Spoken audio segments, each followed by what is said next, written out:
ঢাকা শহরে ফোন করেছিলাম আমি তাদেরকে জিজ্ঞেস করেছিলাম যে আচ্ছা, আমি তো বহু বছর যাবৎ দেশের বাইরে আছি, এখন তো শুনি দেশে বলে বিদ্যুৎ থাকে না, এই বিদ্যুৎ বলে সবসময় থাকে, এই যে অবৈধ সরকারের বিভিন্ন মন্ত্রীদের, তথাকথিত মন্ত্রীদের, অবৈধ মন্ত্রীদের বক্তব্য বিবৃতিতে শুনি এখন বলে আর বিদ্যুৎ যায় না। তো বিদ্যুৎ কি যায় না? বিদ্যুৎ কি সারাক্ষণ থাকে? আমি ধানমন্ডিতে কথা বলেছি একজনের সাথে, আমি তেজগাঁয়ে কথা বলেছি, আমি মিরপুরে কথা বলেছি, আমি বাড্ডাতে কথা বলেছি, আমি উত্তরাতে কথা বলেছি, আমি কমলাপুরের পিছনে জায়গাটার নাম কি, বাসাবতে আমি কথা বলেছি, ড্যামরাতে আমি কথা বলেছি। যতগুলো জায়গায় কথা বলেছি প্রত্যেকটি জায়গা থেকে আমি শুনেছি প্রতিদিন লোডশেডিং হয়, প্রতিদিন 1.5-2 ঘন্টা করে কারেন্ট থাকে না। ঢাকায় যদি এই অবস্থা হয়, ঢাকার বাইরে কি অবস্থা সেটি আপনারা আন্দাজ করতে পারেন। ঢাকার বাইরে থেকে যেই কয়টি খবর আমি নিয়েছি, প্রত্যেকটি জেলা থেকে আমাকে বলেছে গড়ে প্রতিদিন 3-4 ঘন্টা করে মিনিমাম কারেন্ট থাকে না। আসেন, এই প্রতারক সরকার, এই অবৈধ সরকার শুধু অবৈধই নয়, এই অবৈধ সরকার শুধু আন্তর্জাতিকভাবে স্বীকৃত স্বৈরাচার সরকারই নয়, এই আন্তর্জাতিকভাবে স্বীকৃত সরকার শুধু আন্তর্জাতিকভাবে স্বীকৃত স্বৈরাচারই নয়, এরা আন্তর্জাতিক স্বীকৃত দুর্নীতিবাজ সরকারও। এবং সমগ্র দেশবাসীর সামনে, সমগ্র দেশবাসীর দৃষ্টিতে এরা একটি প্রতারক সরকার। বিদ্যুৎ দে, গ্যাস দে, পানি দে, নইলে গদি ছেড়ে। গ্যাসের দাম, বিদ্যুতের দাম কমাতে হবে। গ্যাসের দাম, বিদ্যুতের দাম, চাল ডাল তেলের দাম নইলে গদি, নইলে গদি। দেখেছেন তো, বিরোধী দলের থাকলে কথা বলা সহজ। যেই অভিযোগ তারেক রহমান করেছিল হাসিনা সরকারের বিরুদ্ধে, তার চাইতে বড় অভিযোগের তীর আজকে তারেক রহমানের দিকে। যেই স্লোগান বিএনপির প্রেসিডেন্ট মির্জা ফখরুল ইসলাম আলমগীর দিছিলেন, তার চাইতে বড় গলার স্লোগান দিয়া বিদ্যুৎ অফিসগুলোতে হামলা করতেছে বিদ্যুৎ না পাওয়া বিক্ষুব্ধ জনতা। বিএনপি সমাধান দিতে পারতেছে না। বিদ্যুৎ মন্ত্রী নিজেই কইছে কিছু করার নাই, শুধু বৈশা বৈশা অপেক্ষা করা ছাড়া কিছু করার নাই, কিছু ম্যানেজমেন্ট করা। কিন্তু এই বিকট সমস্যার সমাধান আছে, দ্রুত সমাধান আছে। সেই সমাধান আজকে দেখাইবো। দেখে অবশ্য পরে কইবেন এত সহজ সমস্যার সমাধান। কিন্তু সরকার কেন সমাধান করতে পারতেছে না? তারা সমাধান করতে পারতেছে না কারণ সে সমস্যাটার সমাধানে আন্তরিক না। বিদ্যুৎ মন্ত্রী বাসায় তো লোডশেডিং হয় না, তারা তো কেউ মারতে আসতেছে না। পল্লী বিদ্যুৎ সমিতি তাদের 80-র উপরে কেন্দ্রের নিরাপত্তার জন্য চিঠি দিয়েছে পুলিশকে। নিরাপত্তার জন্য কাজ করতে পারতেছে না বিদ্যুৎ কর্মীরা। এই সরকার যে বুঝে না সমস্যাটা, এটা একটু দেখাই দিই। আসেন দেখাই দিই। দেখেন, মন্ত্রী কয় গ্রামে লোডশেডিং নাই, কেন বিদ্যুৎ থাকে না তার জবাব হইতেছে লাইনগুলো লম্বা, কোথাও ফল্ট হলে খুঁজে বের করতে সময় লাগে। শুনেন, তার নিজের মুখেই শুনেন। গ্রামে লোডশেডিং নাই, যেটা হয় আমাদের পল্লী বিদ্যুতের লাইনগুলো অনেক লম্বা লম্বা। কোথাও যদি ফল্ট হয়ে যায়, বিদ্যুৎ স্লিপ করলে ওই ফল্ট লোকেট করতে তার টাইম লাগে, সেই জন্য বিদ্যুৎটা আসে না। আবার লাইন ঠিক হয়ে গেলে বিদ্যুৎ চলে আসে। শুনিছেন? কিন্তু আসলে কি হয় পল্লী বিদ্যুতের অফিসারের কাছে নিজেই শুনেন, তার কাছেই। এই লোডশেডিং এর দায়িত্ব আমার না, আমার গ্রিড থেকে বরাদ্দ দিচ্ছে। আমার দরকার হলো আপনার 8 মেগাওয়াট, আমাকে দিচ্ছে 2 মেগাওয়াট। তাহলে আমি কয়টা লাইন চালু করতে পারি? একটা করে লাইন চালাইতে হয়। মনে করেন 6টা লাইন, আমি যদি একটা লাইন চালু করি, তাহলে বাকি লাইনগুলো আবার রোটেট করে চালু করতে গেলে কতক্ষণ সময় লাগবে? একবার আপনি চিন্তা করেন বিষয়টা। শুনেছেন? যা লাগবে তার 4 ভাগের 1 ভাগ দিতেছে, লাগবে 100 দিতেছে 25। আর কয় বিদ্যুতের লাইন লম্বা। আরেকজন কর্মকর্তার কাছে শুনেন। আসসালামু আলাইকুম। তো দুঃখের কথা কি বলবো, লোডশেডিং এর জ্বালায় আমরাই তো অতিষ্ঠ, আর গ্রাহকের কথা নাই বা বললাম। কথাটা বলারও একটা কারণ আছে। এই যে দেখেন, আমার এখন মেন লাইনের সাপ্লাই দেখেন 1380 কিলোওয়াট, মানে হচ্ছে 1.3 মেগাওয়াট। এখন এটা দেখানোর পরে যদি বলি যে আমার এখানে 4টা লাইন আছে, 4টা লাইনের 3টাই বন্ধ, একটা লাইন চালু রাখতে পারছি, এটার কারণ লোডশেডিং। তো লোডশেডিং এর এত পরিমাণ ভয়াবহতা যে আমার 4টা লাইনের 3টা বন্ধ রাখতে হচ্ছে। তা হিসাব করেন যে একটা লাইন চালু করতে হলে আমার কত ঘন্টা পর পর বিদ্যুৎ সে একটা লাইনে দিতে পারবো। এখন যে লাইনটা চালু আছে, এই লাইনটা যদি একবার বন্ধ হয় 3 ঘন্টা বন্ধ থাকবে, 3 ঘন্টা পর 1 ঘন্টা পাবে। তো এই হচ্ছে পরিস্থিতি আমার চাকরি লাইফের ভয়াবহ লোডশেডিং, এটাই আমি ফেস করতেছি। এর আগে এরকম লোডশেডিং আমি কখনো পাইনি। চাঁদপুরের ফরিদগঞ্জে পল্লী বিদ্যুতের একটি উপকেন্দ্র থেকে এক কর্মচারীকে জোর করে তুলে নিয়ে গিয়ে মারধর ও আটকে রাখার অভিযোগ উঠেছে। আচ্ছা কোন তো এদের কি দোষ? এই পল্লী বিদ্যুতের লোকদের কি দোষ? এ তো কর্মচারী, সরকারি কর্মচারী, এরা তো বিতরণ করে, এরা তো বিদ্যুৎ বানায় না, যা পায় তাই তো দিবে, এরা তো বিদ্যুৎ পয়দা করতে পারে না। এই বেচারাদের উপরে চড়াও হয়ে কোনো লাভ আছে? সারা দেশে পানি আর বিদ্যুতের জন্য হাহাকার, বাসায় রান্না হইতেছে না। দুর্ভোগের তো শুরু আছে শেষ নাই। এই যে সকালের নাস্তা এখন খাইতেছি 12টা বাজে। রাইস কুকারে ভাত রান্না করা লাগে, এই যে কারেন্টের চুলারে তরকারি রান্না করা লাগে, রান্না তুলে দিলে কারেন্ট চলে যায়, তখন আবার বসে থাকা লাগে। যদি এটা যদি কারেন্ট না থাকে তাহলে আপনার সিলিন্ডারের দাম হয়েছে আপনার 2000-2500 টাকা। এখন আমরা কি করব সেটা বলেন, আমরা না খেয়েই তো মরতে হবে। এটা ঢাকার অবস্থা, সরকারের কাছে টাকা নাই জ্বালানি কেনার। আমার কথা না, বিদ্যুৎ আর জ্বালানি প্রতিমন্ত্রী অনিন্দ ইসলাম অমিত কইছে নিরবিচ্ছিন্ন জ্বালানি সরবরাহ নিশ্চিত করার মতো যথেষ্ট অর্থ সরকারের হাতে নাই। আসলে আমাদের কাজটি হচ্ছে সাপ্লাই এন্ডে, আমরা সরবরাহটা আসলে নিশ্চিত করব। সরবরাহ নিশ্চিত করবার জন্য তো আসলে অর্থের যোগানটি থাকতে হবে। সেই যোগানের ক্ষেত্রে আসলে সেই জায়গাটি আমাদের হাতে নেই। আমরা সকলে জানি অ্যারাউন্ড 30,000 মেগাওয়াট আমাদের ক্যাপাসিটি আছে, কিন্তু পাওয়ার প্ল্যান্ট চালানোর জন্য প্রয়োজনীয় জ্বালানি আমরা সরবরাহ করতে পারছি না।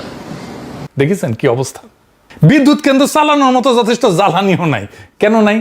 কারণ জ্বালানি পণ্যের আমদানি ব্যয় $5 বিলিয়ন থেকে বেড়ে $10.6 বিলিয়ন হয়েছে। এক বছরে 107% বাড়ছে, দ্বিগুণেরও বেশি। সারের দামও বাড়ছে, প্রায় 2.5 বিলিয়ন থেকে প্রায় 4 বিলিয়নে গেছে। রিজার্ভ তো 32 বিলিয়নের গড়ে, মানে শুধু জ্বালানি কিনতেই প্রত্যেক বছর রিজার্ভের 1/3 সমান ডলার লাগতেছে। এই দাম করলে আরো বাড়তে পারে। শুধু কি তাই, অভাগা যেদিকে চায় সাগর শুকায় যায়। এলএনজি গ্যাসে হয়েছে আরেক গ্যাঞ্জাম। কি গ্যাঞ্জাম? আমাদের গ্যাসের একটা বড় অংশ আসে বিদেশ থেকে এলএনজি হিসেবে। এলএনজি মানে তরল করা প্রাকৃতিক গ্যাস। গ্যাসকে -160 ডিগ্রিতে নিলে ঠান্ডা করলে তরল হয়ে যায়, তরল পানির মতো তরল হয়, তারপরে জাহাজে করে ওটা আনা হয়। কিন্তু তরল জিনিসটা তো আর সরাসরি আপনার চুলায় যায় না, তাই না? পাইপ লাইনেও ঢোকে না। তার আগে ওইটা আবার গরম করে নিতে হয়, গরম করে আবার গ্যাসে ফেরত আনতে হয়। এই কাজটা করে মহেশখালীতে সমুদ্রের উপরে ভাসতে থাকা 2টা টার্মিনাল, একটা এক্সিলারেট এনার্জির আর একটা সামিটের, দুটোই বেসরকারি। এদের কাজ একটাই, জাহাজ থেকে তরল গ্যাস নামানো, গরম করে গ্যাসে বদলানো, তারপরে পাইপে পাঠানো। এক্সিলারেটের 2টা বয়লার আছে, গরম করার যন্ত্র আর কি, এটা নষ্ট, রক্ষণাবেক্ষণে বন্ধ। আর সামিটে জাহাজ আসছে, এলএনজি ভরা জাহাজ, কিন্তু বাতাসের কারণে জাহাজটাকে নিরাপদে ফেরানোই যাইতেছে না। এই মাল খালাসি শুরু করা হয়নি, জাহাজ ভর্তি গ্যাস সমুদ্রে ভাসতেছে। চিন্তা করে দেখেন, আমাদের কেনা গ্যাস, ডলার দিয়ে কেনা গ্যাস, গ্যাস আছে কিন্তু ব্যবহার করা যাইতেছে না। মানে সমস্যাটা শুধু টাকারও না, সমস্যাটা যন্ত্রেরও। 1 টাকা না থাকলে গ্যাস কেনা যায় না, 2 টাকা থাকলেও গ্যাস আনলেও সেটা ব্যবহারযোগ্য করার ক্ষমতা আমাদের নাই। আমরা 15 বছর ধরে কেন্দ্র বসেছি, কিন্তু সেই কেন্দ্রে জ্বালানি পৌঁছানোর অবকাঠামো এটা তৈরি করিনি। বসাইলে এটা বসাইছি, 2 নাম্বারটা রাখি নাই, এটা বিকল্প রাখি নাই। তাই আজকে একটা বয়লার নষ্ট হইলে আর একদিনে বাতাস বেশি বইলে দেশ অন্ধকার হইয়া যায়। গ্যাস চাইলেও যে আনা যাবে না, টাকা থাকলেও যে আনা যাবে না, এটা আবার কইতেছে সরকারের আরেক মন্ত্রী, বাম মন্ত্রী জোনায়েদ সাকি। শুনেন, এই মুহূর্তে আপাতত দেশের গ্যাস উত্তোলনের সর্বাত্মক উদ্যোগ ছাড়া এবং বাইরে থেকে গ্যাস আমদানি করার চেষ্টা করা ছাড়া, যেটা পাওয়া খুবই দুর্লভ হয়ে যাচ্ছে এবং সেখানে প্রচুর সময় লাগবে। মানে মালয়েশিয়া যে তরলীকৃত গ্যাস দিতে চাচ্ছে, কিছুটা পাওয়া যাবে, কিন্তু যে কন্টেইনারে আনবে ওইটা চায়না নির্মাণ করে দিতে বলেছে 1.5 থেকে 2 বছর লাগবে। ফলে আমরা কোনো সমাধান করা যাচ্ছে না। শুনেছেন ট্যাঙ্কার নাকি বানাইতে হবে, তারপরে আনবে, কারণ আইসানি। এখন যে এলএনজি আনে সরকার, সেটা কি নিজের ট্যাঙ্কারে আনে নাকি সরকার? বালচুন। বাংলাদেশ নিজে কোনো এলএনজি ট্যাঙ্কার ভাড়াও করে না, নিজেও করে না, কেনেও না। চুক্তিগুলো এরকম, এটা ডেলিভার টু এক্সশিপ, মানে জাহাজ জোগাড় করা বিক্রেতার দায়িত্ব। কাতার এনার্জি থেকে আমরা এলএনজি আনি, ওকিউ ট্রেডিং থেকে এলএনজি আনি, এক্সেলারেটও আনে, স্পট বিক্রেতার নিজের বা নিজের চার্টার করা জাহাজে মহেশখালী পর্যন্ত পৌঁছায় দেয়। মানে ওই যা কইতেছে কথা, সেটা সে নিজেই বুঝে না, জানেও না। সরকার চালাইতেছে, ওর আমলা যা কয়ে দিছে ওইটা এসে বমি করে দিতেছে। যে সাংবাদিকরা তার প্রশ্ন করতেছে, সেও জানে না যে এলএনজি আনার জন্য ট্যাঙ্কার বানায় আনার দরকার নাই। মানে আমাকে একটা বালচুন পেয়েছে কিরকম, বাটপার আম তার কাছে না। ওই ওর যে লেভেল অফ ইন্টেলিজেন্স, ঠিক ওই একই লেভেল অফ ইন্টেলিজেন্স আর আন্ডারস্ট্যান্ডিং নিয়ে বিএনপি সরকারের মন্ত্রীরা কাজ করে।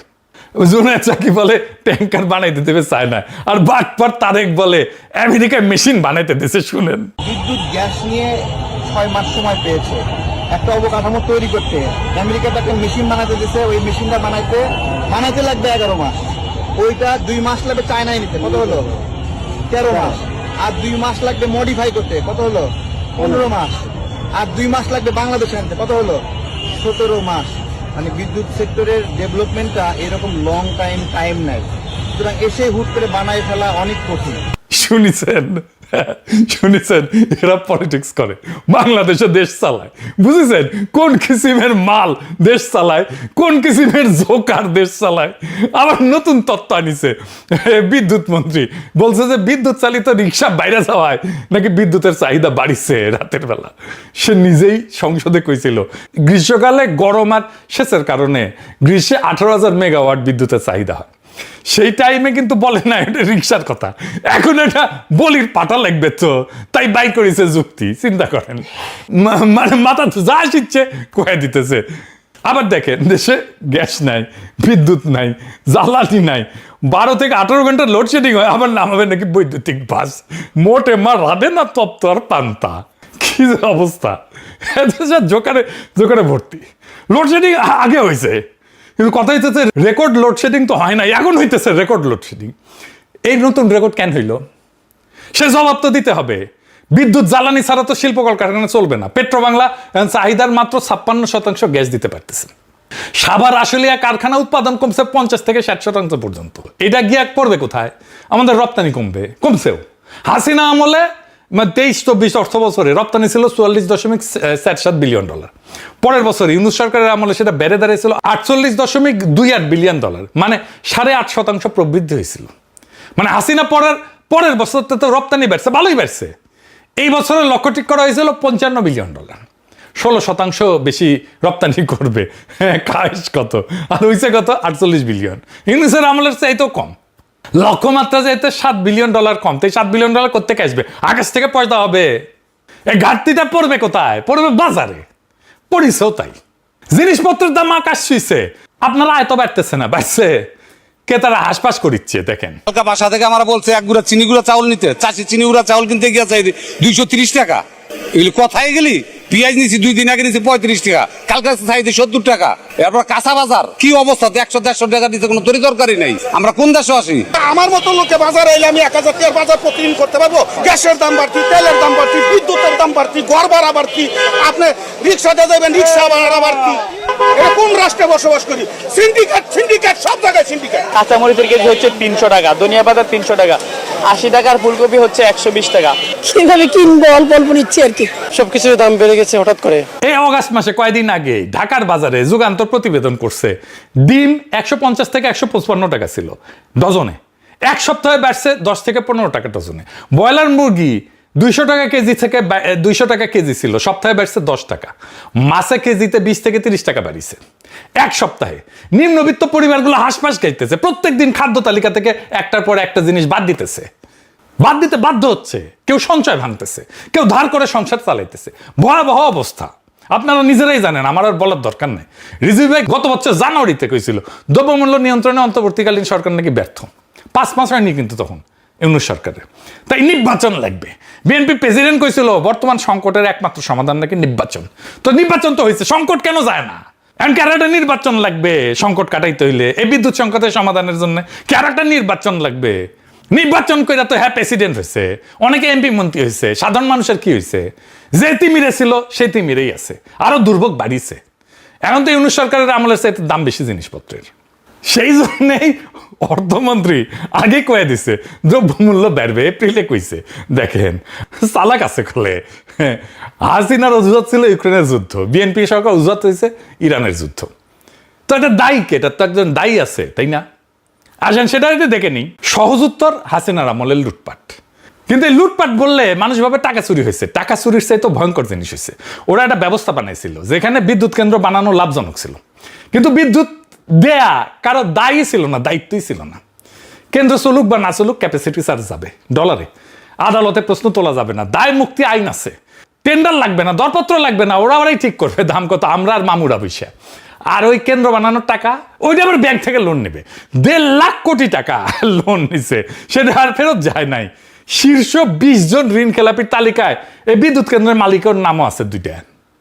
মানে এক হাতে রাষ্ট্রের কাছ থেকে ভাড়া, আর এক হাতে ব্যাংক থেকে ঋণ, কোনোটাই ফেরত দেওয়া লাগে না। এটা চুরি না, চুরি হইলে তো টাকাটা যাইতো কোথাও না কোথাও, ব্যবস্থাটা থাকতো। এইখানে ব্যবস্থাটাই বানানো হয়েছিল টাকা যাওয়ার জন্য। রাস্তা, বিদ্যুৎ আসাটা ছিল বাই প্রোডাক্ট। বিএনপি সেই চুক্তিগুলো বাতিল করে নাই, আমরা কইছিলাম বাতিল করার জন্য, শুনে নাই। অথচ এই বিএনপি সরকারের আগের টার্মে এই বিদ্যুৎ আর পানি নিয়ে তুল কালাম হয়েছিল। পানি আর বিদ্যুৎ নিয়ে বিক্ষোভে বিএনপি গত টার্মে ডেমরায় এই বিএনপির এমপি ছিল সালাউদ্দিনকে জনতা ধাওয়া দিছিল, কঠিন ধাওয়া দিছিল। শিলং সালাউদ্দিন না, আরেক সালাউদ্দিন ডেমরার এমপি ছিল। সালাউদ্দিন দৌড়ে পালায়, তারপর নাম হয় তার দৌড় সালাউদ্দিন। দেখেন সেই সময়কার পত্রিকার নিউজগুলো দেখেন, এটিতে সে দৌড়ের ছবিটা দেন। ভিডিওটা খুঁজলাম মেলা পাই নাই, ভিডিওটা পেলে দিয়েন তো, ওইটা দরকার আছে এখন। আর এইটুকু ভাই তখন বিদ্যুৎ মন্ত্রী ছিল, আর খালেদা জিয়া সরকার তারা অপসারণ করেছিল মন্ত্রণালয় থেকে। কানসাটা ড্যামরায় এই সাথে একই সাথে গণবিস্ফোরণ হয়েছিল, গুলি চালিয়েছিল কানসাটে বিএনপি সরকার, মানুষ মারাও গেছিল। সেই একই ব্যর্থ বিদ্যুৎ মন্ত্রীকে আবারও সেই মন্ত্রণালয়ের দায়িত্ব দেওয়া হয়েছে। নিজে নিজে যদি মারা খাইতে চায় তারে কে বাঁচায়? সমস্যা তো আছে, সমাধান কি? হাসিনার উপরে দায় চাপানো দেওয়া সহজ, ইরান যুদ্ধের উপরে দায় চাপানো সহজ, ব্যাটারি চালিত রিক্সার উপরে দায় চাপানো সহজ, জোকারের মতো উল্টাপাল্টা যুক্তি দেওয়া সহজ। কঠিন হইল সমাধান বাইর করা। সমাধানের জন্য লাগে গভীর পড়াশোনা, প্রবলেম সলভিং আর অ্যানালিটিক্যাল স্কিল লাগে, তথ্য লাগে, কমিটমেন্ট লাগে, একটু বেরেন্টও লাগে আর কি। এখন তো পুরা সরকারে একটা লোক নাই যার এগুলো সবগুলো আছে। বিদ্যুৎ মন্ত্রী কইছে যে শুনেছেন তো, দিন গোনা ছাড়া আর ম্যানেজমেন্ট ছাড়া কিছু করেন নাই, সেটাও করতে পারতেছে না। মানে আপনি যারা লিডার বানাইছেন তার মেধা যতটুকু ওইখানে আপনি আটকায় যাবেন। কিছুদিন আগে এই সমস্যার সমাধান সম্ভব, খুবই সম্ভব, এক্ষুনি সম্ভব, রাইট নাও। এখন নিশ্চয়ই সবাই ভাবিচ্ছেন, দেখছে তো ঘামিচ্ছে দাদা, প্যারিসে গরম পড়ছে, চাঁদনি গরম হয়ে গেছে দাদা, আওলায় গেছে একেবারে। আসেন আলাপ করে নি, দেখাই যে সমাধান দিব, বুঝবেন যে বন্দুকের গুল্লি মিস হইতে পারে, আমার সলিউশন মিস হবে না। এটা সম্ভব, কয়েক মাসের মধ্যে সম্ভব। বাংলাদেশে এই মুহূর্তে বিদ্যুৎ উৎপাদন ক্ষমতা 29,000 মেগাওয়াট, আর সর্বোচ্চ চাহিদা হইতেছে 14 থেকে 15,000 মেগাওয়াট, অর্ধেক। চাহিদার দ্বিগুণ ক্ষমতা আমাদের আছে, তারপরে অন্ধকার। আমাদের বিদ্যুৎ কেন্দ্রের অভাব নাই, একেবারেই নাই, বরং দরকারের চাইতে দ্বিগুণ আছে। তাইলে বাতি চলে না কেন? কারণ কেন্দ্রগুলো বসে আছে। কেন? কেন্দ্র আছে, যন্ত্র আছে, কর্মী আছে, গ্রিডের লাইন টানা আছে, কিন্তু চলে না কেন? জ্বালানি কেনার টাকা নেই, আর ওদের যে টাকা পাও না সেটা দেওয়া হয় নাই। বিদ্যুৎ কেন্দ্রগুলোর কাছে সরকারের বকেয়া প্রায় 50,000 কোটি টাকা। এখন ভাবেন, আপনি এক দোকানে 5 বছর ধরে বাকিতে মাল নিলেন, এখন গিয়া কইতেছেন ভাই আরো মাল দেন। দোকানদার কি করবে? দিবে মাল? তো সংকটটা তো টাকার। কেন্দ্র বন্ধ থাকতেছে টাকার অভাবে, সোজা হিসাব, যন্ত্রের অভাবে না। টাকাটা গেল কই? সরকারের টাকা যায় কই? এক, বিদেশ থেকে এলএনজি কিনতে ভর্তুকি দিতে হয়, সব জায়গায় ভর্তুকি। এই বছর প্রায় 14,600 কোটি টাকা ভর্তুকি দিছে। 2, বিদ্যুৎ কেন্দ্রগুলো বকে আছে 50,000 কোটি টাকা। 3 নাম্বার, অনেক কেন্দ্র বসে আছে কিন্তু তবু ভাড়া দিতে হইতেছে, ক্যাপাসিটি চার্জ যেটার নাম। বিদ্যুৎ নেন বা না নেন, টাকা দিতেই হবে। গৌরী সেন টাকা দিবে, সরকারি মাল দরিয়ামে ঢাল। হাসিনা সিস্টেম করে গেছে, তারেক রহমানের সরকার সেটা চালাইতেছে বাধ্য ছাত্রের মতো। এই অর্থ বছরে ভাড়া বাবদই যাবে এই 48,000 কোটি টাকা। এটা উদাহরণ দিই, আপনি 10টা সিএনজি মাসিক চুক্তিতে ভাড়া নিছেন, আপনার লাগে 3টা, বাকি 7টা গ্যারেজে বসে আছে, কিন্তু ভাড়া দিতে হইতেছে 10টারই। আর এখন আপনার হাতে তেল কেনারও টাকা নাই, তাই ওই 3টা যেটা চলতেছিল সে 3টা আর চলে না। এটাই বাংলাদেশের বিদ্যুৎ খাত। তাইলে ঘটনাটা কি দাঁড়াইলো? সরকার বিদ্যুৎ কিনতেছে বেশি দামে, বেচতেছে কম দামে, যত বেশি বিদ্যুৎ তত বেশি লোকসান। মানে সরকারের জন্য বিদ্যুৎ দেওয়াটাই একটা শাস্তি, যত দিবে তত মরবে। এই অবস্থায় নতুন কিছু করার সামর্থ্য থাকে সরকারের থাকে না। বেসরকারি বিনিয়োগ আসতে পারে, কিন্তু বেসরকারি বিনিয়োগ কেন আসে না? কারণ এর নিয়ম আছে যে বেসরকারি বিদ্যুৎ কেউ বানাইলে সেটা কেবল সরকারের কাছে বেচতে পারবে। আপনি একটা দোকান দিলেন, আইন বলতেছে আপনি শুধু একজন খদ্দেরের কাছে বেচতে পারবেন, আর সেই খদ্দরের অবস্থা কি? তার হাতে হারিকেন দশা, তার হাতে টাকা নাই, 50,000 কোটি টাকার বাকি শোধ করে নাই। আপনি ওই দোকানে আর মাল তুলবেন, বেচবেন না তো। চাহিদা থাকলে বিনিয়োগ আসে, এটাই স্বাভাবিক নিয়ম। আমাদের বিদ্যুতের চাহিদা আসে, এখানে বিনিয়োগ আসার কথা, কিন্তু বিনিয়োগ আসতেছে না। বিনিয়োগ শুধু চাহিদা দেখে আসে না, বিনিয়োগ আসে খদ্দের দেখাও। চাহিদা আকাশ ছোঁয়া, কিন্তু খদ্দের দেউলিয়া, তাহলে বিনিয়োগ আসবে। এই দুটোই একসাথে থাকলে বাজার হয় না তো। তাহলে সমাধান কি? সমাধান খুব সিম্পল, খদ্দের জায়গা থেকে সরকারকে সরায় দেন, হাঁটায় দেন, একেবারে পাচায় লাতি দিয়া সরায় দেন, সরাসরি ভোক্তাকে বসান খদ্দের জায়গায়। আমি আপনি তো বিদ্যুতের বিল দিই, বকেয়া তো রাখি না। আমি আপনি ক্রেতা হইলে বিনিয়োগ আসবে, খদ্দের বদলান। সমাধান নতুন বিদ্যুৎ কেন্দ্র না, খদ্দের বদলানো, তাহলে সব সমস্যার সমাধান হয়ে যাবে। সরকারকে খদ্দের আসন থেকে সরায় দেন, ভোক্তা সরাসরি বিদ্যুৎ কিনবে বেসরকারি বিক্রেতার কাছ থেকে, উৎপাদকের কাছ থেকে। সরকার শুধু নিজের তার লাইনের ভাড়া নেবে। সরকার তখন ব্যবসায়ী না, সরকার তখন রাস্তার মালিক, টোল নেবে, গাড়ি চালাবে না। এই জন্য একটাও নতুন কেন্দ্র বসানো লাগবে না। দেশে 7 থেকে 9,000 মেগাওয়াট কেন্দ্র বসে আছে, এমনি বসে আছে, আমরা তার ভাড়া দিতেছি। এরাই জ্বালানি কিনবে, এরাই সরাসরি বেচবে। নির্মাণ কাল তো শূন্য তৈরি আছে, কেন্দ্র দাঁড়াইয়াই আছে। একটা বাস্তব উদাহরণ দিই, আমার নিজের, আমার বাসার বিদ্যুৎ আমি কিনি একটা বেসরকারি কোম্পানির কাছ থেকে। দাম পছন্দ না হলে কি করি, অফিসে যাইতে হয় না, লাইনে দাঁড়াইতে হয় না, কারো হাতে 500 টাকা গুঁজে দিতে হয় না, অনলাইনে ক্লিক করি, ব্যাস আমার সাপ্লাই আর এক কোম্পানির কাছে চলে যাবে। বিদ্যুৎ 1 সেকেন্ডের জন্য বন্ধ হবে না, কোনো মিস্ত্রি আসে না, কোনো তার বদলায় না, কারণ তার একটা তারই সবাই সাপ্লাই দেয়, বদলায় শুধু বিলের নামটা বদলায়। ফ্রান্সে এরকম কোম্পানি আছে প্রায় 40টা। তারা আমার মতো গ্রাহকের জন্য কামড়াকামড়ি করে, প্রত্যেক মাসে প্রত্যেক সপ্তাহে মেল পাই, তোমার ইলেকট্রিসিটি তুমি এখন এত দিতেছো, তুমি কিন্তু এত দিতে পারবে আমার কাছে যদি আসো, বুঝেছো? আর আমাদের দেশে আপনার কোনো চয়েস নাই, সরকার যা দেবে তাই নেবেন, নিতে বাধ্য, যখন দেবে তখন নেবেন। বিল ভুল আসলেও আপনাকে নিতেই হবে। বিল আসবে আকাশ ছোঁয়া, ভুল বিল, আপনি বিদ্যুৎই ইউজই করেন নাই, বিল আসতেছে আকাশ ছোঁয়া। একচেটিয়া বাজারে গ্রাহককে ভিখারি বানায় দেয়, প্রতিযোগিতা গ্রাহককে রাজা বানায় দেয়। এই কোম্পানিগুলো বাংলাদেশে আসতে পারে না, পারে। এরা বাংলাদেশে এসে বেসরকারি প্ল্যান্ট থেকে বিদ্যুৎ কিনবে, তারপরে বেচবে। আর শুরুতে ঘরে ঘরে বেচার দরকার নাই, বড় কারখানা আর শিল্পে বেচুক, ওইখানে তো ভলিউম, বেশি ভলিউম, ওইখানে টাকা, ওইখানে একসাথে কয়েকটা সমস্যার সমাধান হয়ে যায়। গুনে দেখেন, 1 ক্যাপাসিটি চার্জের গ্যাঞ্জাম শেষ, এরা বসে থাকলে আর টাকা পাবে না, বেচলে পাবে। 2 জ্বালানির ডলার এরাই জোগাড় করবে, এই বিদেশি বিদ্যুৎ কোম্পানিরাই জোগাড় করবে, এরাই দেবে, ধার দেবে, এলএনজির বোঝার নামে যাবে। 3 নাম্বার, কারখানা রপ্তানি করে ডলার আনে, তার মানে খদ্দরের হাতে ডলার আছে, বিদেশি বিনিয়োগকারীর দুশ্চিন্তা নাই। 4 নাম্বার, ঘাটতির চাইতে বেশি উৎপাদন সম্ভব। আর সবচেয়ে বড় কথা, সরকারের 1 টাকাও খরচ নাই, 1 পয়সাও খরচ নাই, কোনো বিনিয়োগের দরকার নাই সরকারের তরফ থেকে, শুধু একটা অধ্যাদেশ আর কয়েকটা সিগনেচার। এটা বাস্তবায়ন করতে সব মিলিয়ে 3 থেকে 4 মাস লাগবে। আপনার কোনো লোডশেডিং থাকবে না 3 থেকে 4 মাসে, যদি এই পলিসি ফলো করা হয়। বিএনপি 2001 থেকে 2006 বিদ্যুৎ কেন্দ্র বানায় নাই, রেকর্ড আছে। আওয়ামী লীগ কেন্দ্র বানাইছে বিদ্যুৎ কেন্দ্র, জ্বালানির নিশ্চয়তা ছাড়াই, সেটারও রেকর্ড আছে। একদল বানায় নাই, আর একদল বানাইছে কিন্তু চালানোর ব্যবস্থা করে নাই, দুটাই ভুল করছে। একই ফল এটার, অন্ধকার, লোডশেডিং। আর সমাধান দেখলেন 3-4 মাসে পাল্টায় দেওয়া যায়। টুকু ভাই, বসে থাকে ছাড়া অনেক কিছু করার আছে, আপনি করতে চান না, বা জানেন না, বা বুঝেন না, করতে চান কিনা সেটাই প্রশ্ন। বাংলাদেশের বেশিরভাগ সমস্যার কুইক ইনোভেটিভ সমাধান আছে এইরকম, কিন্তু যেই দেশের মানুষ অপদার্থ আর অযোগ্যদের নেতা বানায়, দেশ চালানোর দায়িত্ব দেয়, তাদের দুর্ভোগ কখনো যায় না।